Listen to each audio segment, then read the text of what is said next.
Bom, gente, na nossa última aula, nós trabalhamos com representação gráfica de um problema com duas variáveis. Então, eu deixei para vocês as atividades 35, 36 e 37 para vocês resolverem. A atividade 35 era para colocar verdadeiro ou falso, justificando de acordo com o gráfico. Então, foi dado o gráfico assim, ó.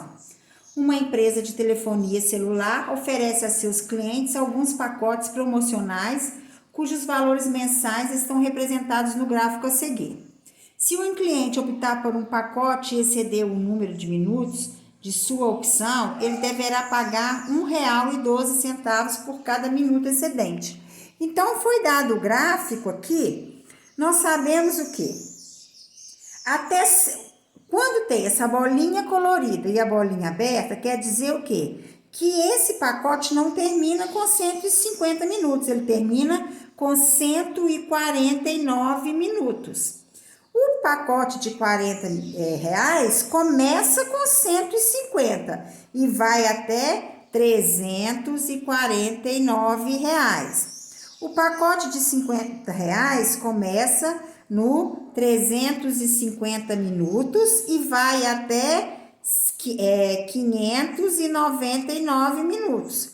O pacote de R$70 começa em 600 minutos e vai até, a gente não sabe porque não terminou aqui. Então, analisando as afirmações seguintes e classificando-as em verdadeiro ou falso, justifique. A primeira observação está ali. Um cliente que falava em média 250 minutos e reduz 20% do seu consumo, passará a pagar R$30. Isso é verdadeiro ou falso? Aí nós vamos ter que achar quanto que é 20% de 250. Então, nós vamos lá, 20%, o DI na matemática é multiplicação, de 250. Então, vai ficar, posso simplificar aqui, 2 vezes 25, 50. Então, o pacote caindo 20%, ele passa de 250 minutos para 200 minutos. Aí falou, um cliente que falava em média 250 minutos e reduz 25% do seu consumo, passará a pagar R$30. Então, olha só, quanto que é o pacote de 200 minutos? 200 minutos, olha onde que tá, aqui ó, olha aqui ó, 200 minutos. Ele passará a pagar R$30? Não, ele vai continuar pagando os R$40, porque 200 minutos está no pacote de R$40. O pacote de R$30, ele vai até 149 minutos. Então, essa afirmação é falsa. A justificativa já está aqui nos cálculos. A segunda afirmação. Pedro falou em um mês 100 minutos. Com receio de que seu consumo aumentasse 50%, ele resolveu trocar o seu pacote para o imediatamente acima. A decisão de Pedro foi acertada, considerando que seu consumo realmente aumentou 50%. Então, o que eu sei? Se o Pedro aumentou 50% e falava 100%, 100 minutos, a gente vai ter que saber quanto que ele aumentou 50% de 100. Então, vai ficar 50% de 100. Simplificando é igual a 50. Então, o consumo dele passou de 100 para 150 minutos. Então, falou, passando a decisão de Pedro foi acertada, considerando que o seu consumo realmente aumentou 50%. Então, com receio que seu consumo aumentasse 50%, ele resolveu trocar o seu pacote para imediatamente acima. Ele falava 100 minutos. Ó. Então, até 149 149 minutos, o Pedro pagava R$ 30. Se ele aumentar 50%, ele passa para 150 minutos. Então, como o pacote é só até 149 minutos, ele ia pagar o quê? 1 minuto a mais. Então, ele ia pagar o valor do pacote, que é R$ 30, mais o quê? A cada 1 minuto excedente, ele paga R$ 1,12. Então, ele ia pagar quanto?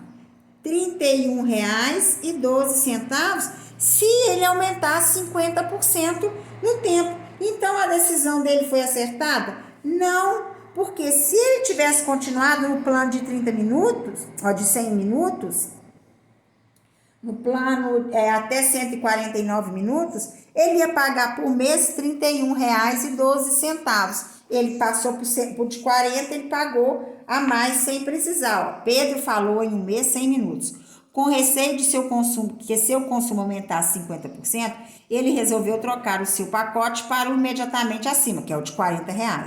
A decisão de Pedro foi acertada? Não foi, considerando que o seu consumo realmente aumentou 50%. Mesmo aumentando 50%, ele ia pagar R$ 31,12. Então, ele não acertou na decisão. E o último, Gabriela tem o pacote de R$ 50. Então, se o pacote da Gabriela é de R$ 50, ela pode falar até 599 minutos por mês, ok? Mês passado, suas ligações totalizaram 605 minutos. Então, ela extrapolou ao tempo. Assim, o valor que ela deve pagar foi de R$ 56,72. Até 599 minutos, ela paga R$ 50. Mais mais R$ 1,12 por minuto excedente. Se ela falou 605 minutos e ela poderia falar até 599, então ela excedeu o quê? 6 minutos. Então, 50 mais R$ 1,12 vezes 6 deu R$ 6,72. Então, ela pagou R$ 56,72. Verdadeiro. Ok. Agora, nós vamos para a atividade 36.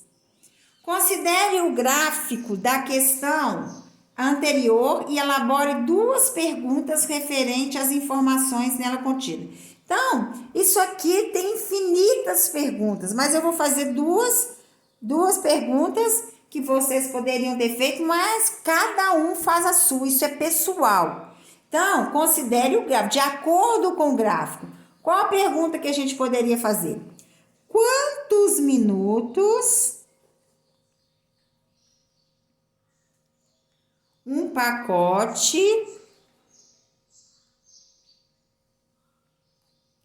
é mais vantajoso que o outro? A partir de quantos minutos, né? A partir de quantos minutos um pacote é mais vantajoso que o outro? A outra pergunta seria: qual a diferença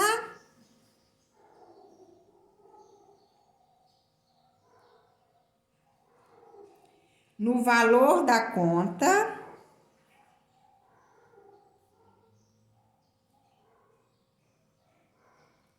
se o consumo exceder 10 minutos?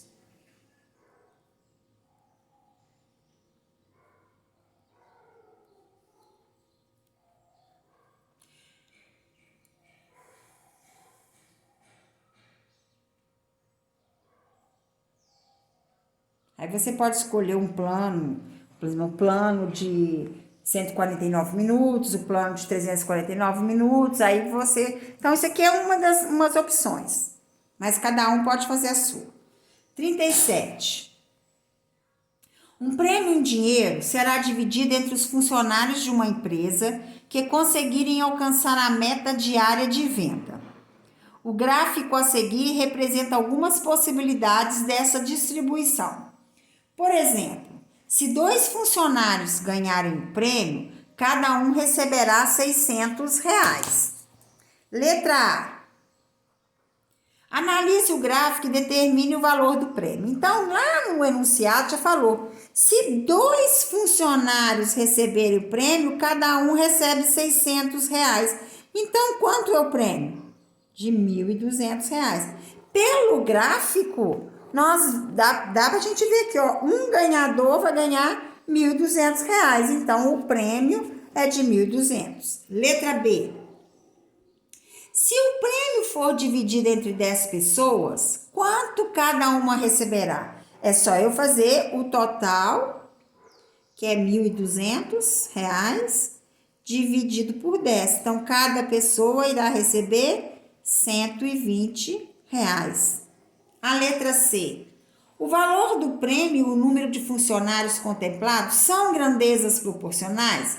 Se for, qual tipo de proporcionalidade? São grandezas proporcionais? Sim. São grandezas o quê? Inversamente proporcionais. Por quê? Se aumenta o número de ganhadores, diminui o valor do prêmio. Então, grandezas inversamente proporcionais.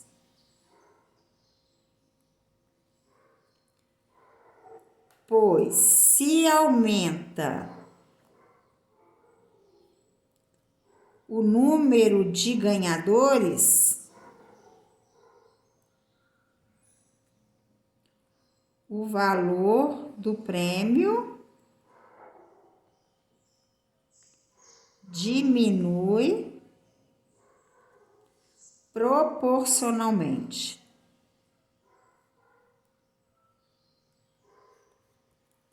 E a letra D pediu, determine o valor do prêmio quando 4, 8 e 15 funcionários forem contemplados e represente as soluções do gráfico. Então, o prêmio é de R$ 1.200.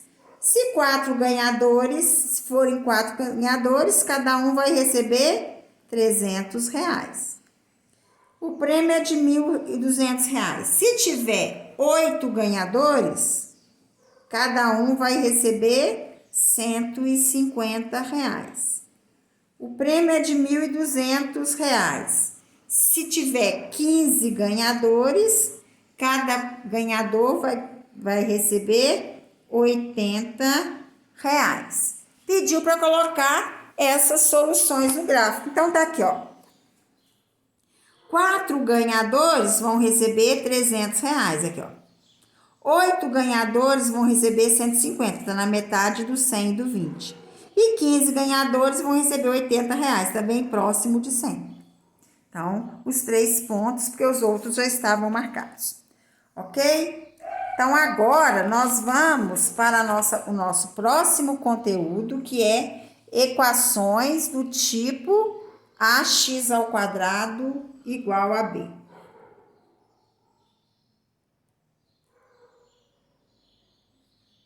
Equações do tipo ax² igual a b. Então, tá ali. Uma equação do tipo ax² igual a b, com a e b pertencente ao conjunto dos números reais e com a diferente de zero, é uma equação do segundo grau como incógnita, porque ó, o expoente maior é 2. Se o a for igual a zero, não é uma equação do segundo grau. Esse tipo de equação, quando tem solução, apresenta 2 raízes reais e diferentes, ou 2 raízes reais e iguais. Podemos, diante de problemas que podem ser representados por equações polinomiais do tipo ax² igual a b, resolvê-los também no universo dos números racionais. Veja alguns exemplos. Então, nós temos. Primeira coisa, tem uma observação aqui, ó. Nas equações em que as raízes são valores simétricos, um positivo e outro negativo, costumamos indicar as soluções utilizando o símbolo assim, ó. X é igual a 20, x ao quadrado é igual a 25, x é igual a mais ou menos 25. Por que mais ou menos? Porque se eu fizer menos 5 ao quadrado, é 25. E mais 5 ao quadrado é 25. Então, o número negativo e o número positivo elevado ao expoente par, o resultado é positivo. Então, nós temos a equação x ao quadrado é 25. O que quer dizer isso? A operação inversa da potência é a raiz quadrada. Aqui ele quer saber qual é o número que elevado ao quadrado que dá 25. É a mesma coisa que a gente tirar a raiz quadrada de 25. Põe esse sinal de mais e menos antes, por quê? Porque o número positivo elevado ao quadrado é 25 e o número negativo elevado ao quadrado também é 25. Então, a raiz quadrada de 25 é 5. Como o resultado é mais ou menos, ficou. Nós temos x igual a 5 e x igual a menos 5. Nessa segunda equação aqui, nós temos um número decimal. Então, às vezes, para a gente tirar a raiz de um número decimal, é mais fácil a gente transformar em fração. Então, você poderia fazer aqui assim, ó. A ao quadrado é igual, o número sem a vírgula é 9, dividido por 100. Então, A seria igual a raiz quadrada de 9 centésimos, mais ou menos. Então, seria igual a mais ou menos. Raiz quadrada de 9, 3. Raiz quadrada de 100, 10. 3 sobre 10 é a mesma coisa que 0,3. Então, as raízes dessa equação é menos 0,3 e 0,3. Aqui também nós teve outro exemplo de equação, 4x ao quadrado é igual a menos 49. Então, o que eu sei? Que x ao quadrado é igual a menos 49 dividido por 4. Aí caiu no quê? Mais ou menos menos raiz quadrada de 49 quartos. O que eu sei? Eu sei que não existe raiz quadrada de número negativo. Não existe nenhum número que multiplicado por ele mesmo que dê um número negativo. Então, essa raiz aqui não tem solução. A solução dela é vazio ou solução vazio. Assim também representa uma solução vazia. Então, nós temos um exemplo aqui, ó. Uma indústria moveleira fabrica mesas quadradas e com uma peça de madeira ela consegue produzir tampos para 5 mesas de lado X. Se ela produzir apenas uma mesa, sobrará 1,44 metros quadrados da peça. Qual é a medida do lado do tampo dessa mesa? Falou que são mesas quadradas. Então, e tá 1,44 metro quadrado, representa o quê? Área. Então, para a gente calcular a mesa, uma mesa ela tem um lado igual a X. Então, nós temos o quê? Uma indústria moveleira fabrica mesas quadradas e com uma peça de madeira, ela consegue produzir 5 tampos para mesas de lado X. Então, o que eu sei? Que 5 mesas, se o lado é X, a área é X ao quadrado. Se são 5, vai ser 5x ao quadrado. Se ela produzir apenas uma mesa, sobrará 1,44 metros quadrados da peça. Então, a área de 5 mesas é igual à área de uma mesa mais 1,44. Por quê? Para confeccionar 5 mesas, ela gasta toda a madeira. Mas falou o quê? Se ela produzir apenas uma mesa, sobrará 1,44 metros quadrados da peça. Então, 5 mesas é igual a uma mesa mais 1,44. Então, nós podemos resolver, ó, 5x ao quadrado menos x ao quadrado é igual a 1,44. 4x ao quadrado é igual a 1,44. X ao quadrado é igual a 1,44 dividido por 4, que deu x ao quadrado é igual a 0,36. Então, x vai ser igual a mais ou menos raiz quadrada de 0,36. Eu posso transformar em fração. X é igual a mais ou menos 36 centésimos. X é igual a mais ou menos raiz quadrada de 36, 6. Raiz quadrada de 100, 10. Então, x é igual a mais ou menos 0,6. Só que o que acontece? A gente está falando de lado da mesa. Não existe lado negativo. Então, aqui no caso do nosso problema, nós não vamos usar o menos 0,6. A nossa solução é só x igual a 0,6 metros. Então, perguntou, qual é a medida do lado do tampo dessa mesa? Você pode falar que a mesa tem 0,6 metros de lado ou a mesa tem 60 centímetros de lado. Nós não vamos usar o número negativo, porque não existe medida de lado de qualquer polígono, qualquer figura com lado negativo. Aí, lado negativo, o lado nem existe. Então, por isso que nós vamos, nesse caso, usar só o valor positivo. Então, agora eu vou deixar para vocês a atividade 38. Então, vamos lá. Atividades 38, 39 e 40, das páginas 28 e 29. Então, vocês vão fazer a atividade 38, 39 e 40 e na próxima aula a gente corrige essas atividades. Tchau!